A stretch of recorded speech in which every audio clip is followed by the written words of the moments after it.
আগামী 20 আগস্ট থেকে মাঠে গড়তে যাচ্ছে বিপিএলের 11তম আসর। আর বিপিএলের 11তম আসরে দেশি বোলারদের বেশি গুরুত্বপূর্ণ সহকারে দেখছে বিপিএলের ফ্র্যাঞ্চাইজিগুলো। কারণ বিদেশি তারকা বোলার বিপিএলে খেলতে আসলে দেশি বোলারদের মতো পারফর্ম করতে পারছে না। বিপিএলে 10টি আসর এখন পর্যন্ত মাঠে গড়িয়েছে।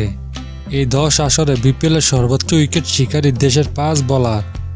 সাকিব আল হাসান 122 উইকেট 87টি ইনিংস খেলে, রুবেল হোসেন 96 উইকেট 77 ইনিংস খেলে, মাশরাফি মুর্তজা 85 উইকেট 88 ইনিংস খেলে, তাসকিন আহমেদ 79 উইকেট 56টি ইনিংস খেলে, শফিউল ইসলাম 79 উইকেট 75 ইনিংস খেলে।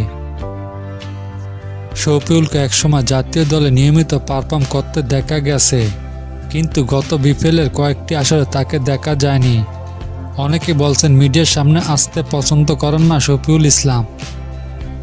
বিপিএলের 11তম আসর অনুষ্ঠিত হবে 7টি ফ্র্যাঞ্চাইজি নিয়ে। আর এই 7 ফ্র্যাঞ্চাইজির মধ্যে ঢাকা ক্যাপিটালস এরই মধ্যে তাসকিন, শরীফুল ও মুস্তাফিজুর রহমানকে সাইন করে নিয়েছেন।